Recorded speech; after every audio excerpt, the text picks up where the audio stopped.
will be Alabama A&M head football coach Anthony Jones.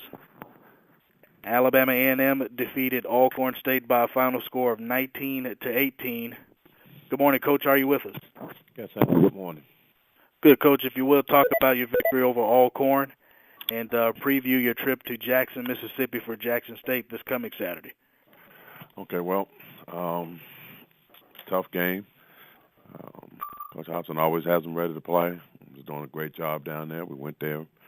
The kids came out ready to play, jumped on us. A little jostling back and forth. They made a great decision. Kicked on a fourth down. They let the quarterback punt the ball, and they end up downing it on about the 2-yard line, and a couple of penalties were inside the 1, and before you know it, we end up getting a safety. They took the next possession and scored on us.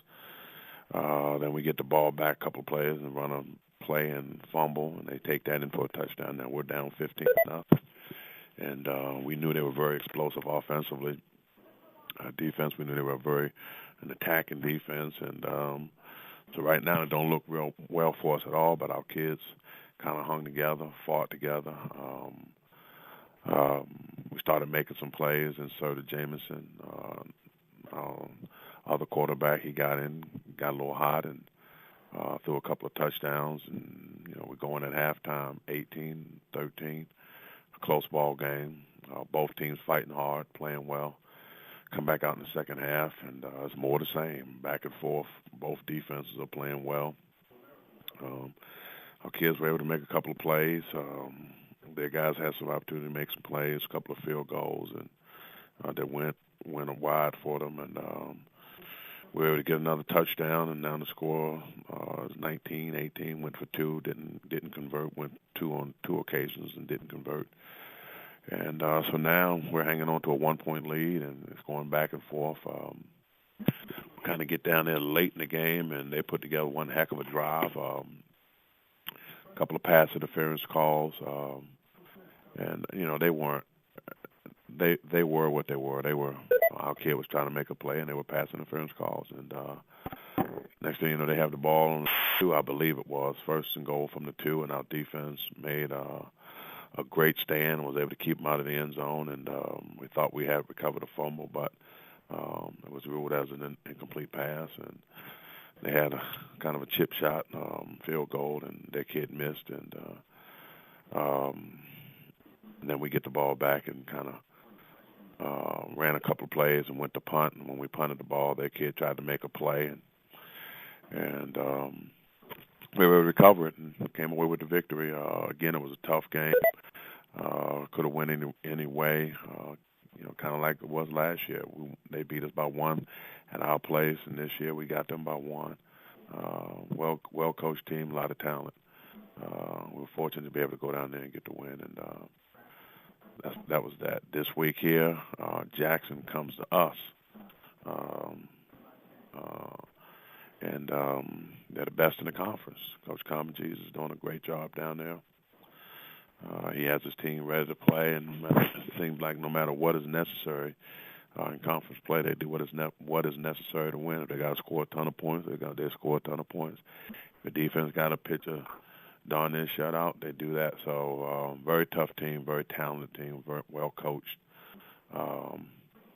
They're good in all the right places, and it'll be a tough challenge for us. But we'll put forth our best effort and see if we can compete with them and kind of go from there. Thank you very much, Coach Jones. The floor is now open for Anthony Jones, head coach, Alabama A&M.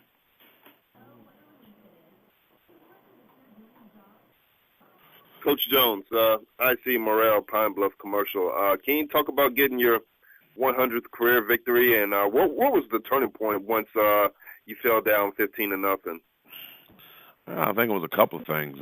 We spoke about an article that was written early in the week. I spoke to the team about that, and we're in the midst of a rough year, a young year.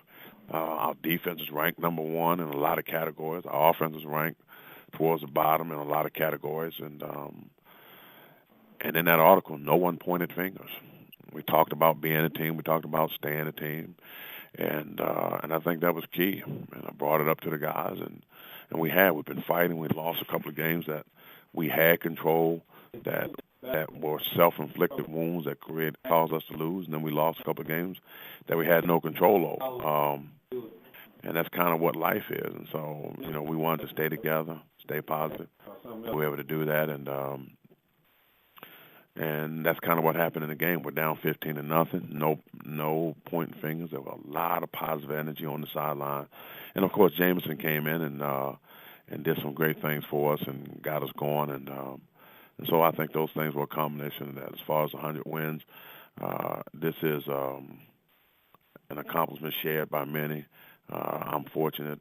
The good Lord has blessed me with the opportunity to be at the front of this, but I owe these 100 wins to a lot of people, a lot of student athletes, coaches, administrations, AD, presidents, a lot of people involved, families. So, it's great. The good Lord has granted me some longevity in the coaching profession, and particularly here at Alabama A&M University. So I'm truly honored and truly blessed to be a part of it.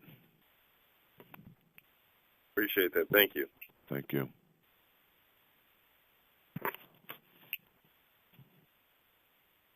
Coach, good morning to you. Ty Miller from Sheridan Broadcasting. Hey, Ty.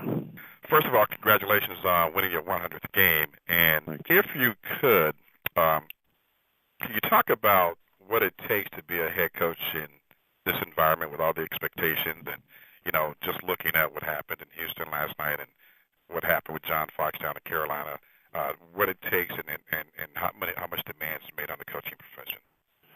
Well, thank you for the congratulations. It's tough, man. I mean, it's a profession that everybody kind of see the glamour side of it. And what I mean by the glamour side, you're listed as the head coach, and you're the first one that everybody want to talk to about interviews and things of that sort. And so there's glamour involved in it, if you will.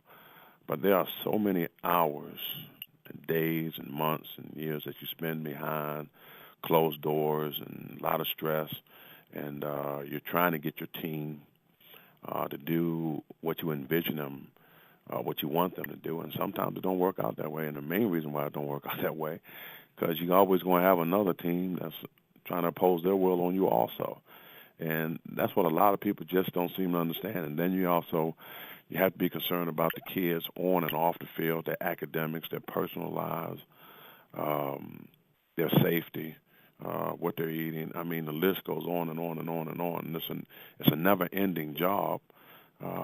And of course, there's just so many expectations that are involved from everyone, from fans, alumni, administrations, even your own kids, your students.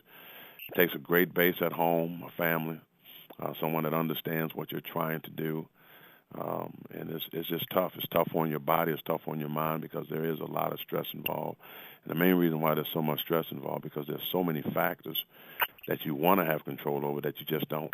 And it's tough, but it can be a very rewarding profession, particularly when you watch kids grow and develop and do what you expect them to do. And of course, winning is a part of it also.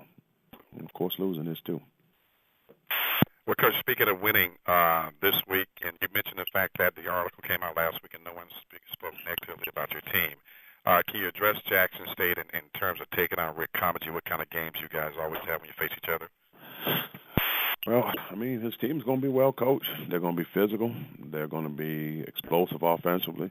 They're going to come at you from all angles, quarterbacks, running backs, tight ends, receivers, O-linemen. I mean, defensively, they're going to do the same. You know the scheme is hard to beat because they understand the scheme, they like the scheme, and they're well disciplined, and they know what their strengths are, and they use them to their advantage.